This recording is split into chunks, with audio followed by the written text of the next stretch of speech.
encontrei um colega já na cama com uma neurose profunda por causa de ser atingido com o conceito do pecado.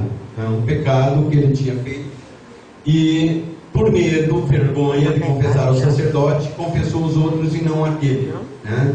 E aí ele foi comungar e aí veio o conceito de ter cometido um sacrilégio e foi se aprofundando cada vez mais, né, procurando até psiquiatra, etc. E eu, com aconselhamento, estava tirando dessa ordem. Mas o que importa é que eu percebi que nós, da igreja, estávamos com o conceito de Deus no Antigo Testamento, o Deus Javé, um Deus irascível, né?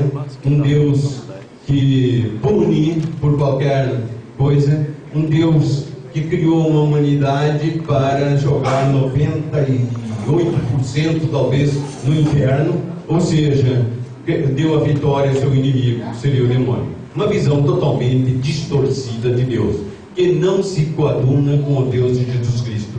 Então eu comecei a perceber que Cristo tinha tido um outro conceito de Deus, um Deus muito mais humano, e que nós continuávamos chamando de Deus de Pai, por influência de Cristo, mas concebendo um Deus Javé do Antigo Testamento. E aí então as minhas ideias foram mudando bastante, né?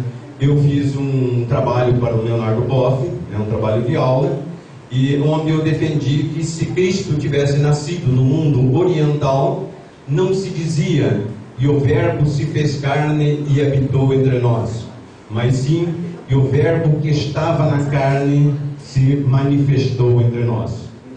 Um conceito totalmente ver Deus e lá de cima o Deus interior, o Deus imanente, né? Deus dentro da natureza, Deus como movimento de todo esse processo criacional. Então eu escrevi um livro, Releitura do Gênesis, e aí no encontro entreguei ao professor Bertolino, e ele, dias depois, me mandou um e-mail de 2 páginas, me dando os parabéns, admirando minha coragem. Era o tempo ainda do Papa Bento, e admirando minha coragem de contestar dogmas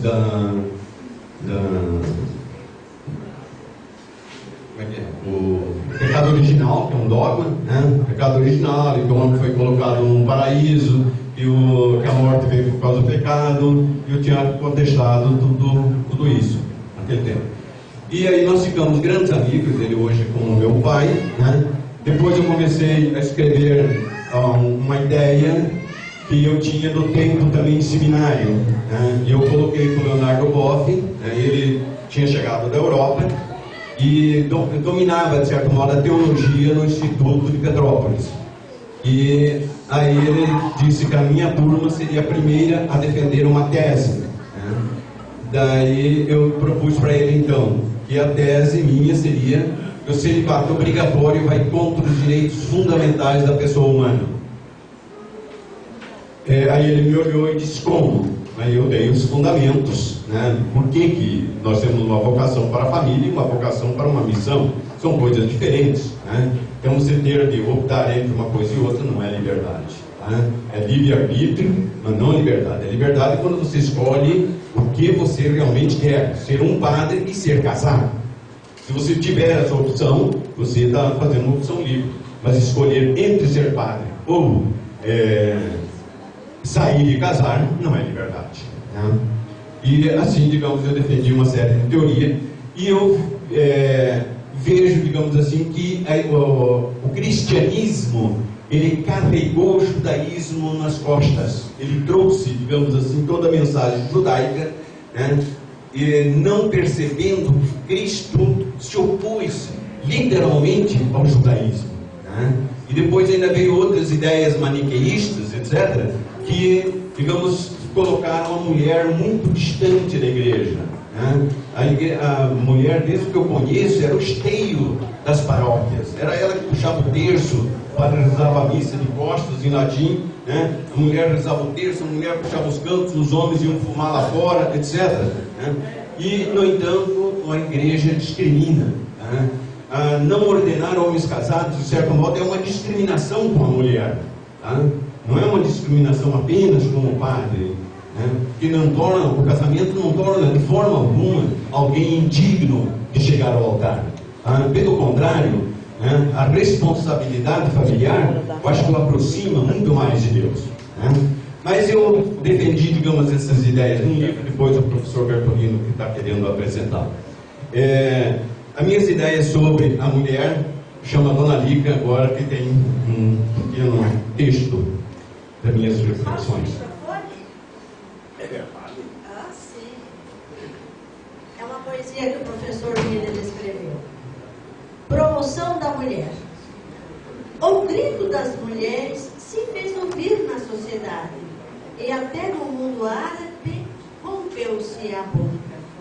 E o sorriso na face das mulheres soou como um grito de liberdade. Nos lares, nas empresas e na política mundial, elas conquistaram o seu espaço, menos na Igreja Católica. Dizendo cumprir a vontade de Deus, esta continua fechada aos seus apelos por igualdade. Quando as mulheres descobrirem que podem chegar a Deus sem a intermediação da Igreja e concluírem que pela Igreja não vale mesmo a pena lutar, deixando-a vazia, essa não terá como Cristo o pranto das mulheres em agonia, nem seu grito de alegria na ressurreição, mesmo porque para esta não haverá ressurreição. Antônio Miller.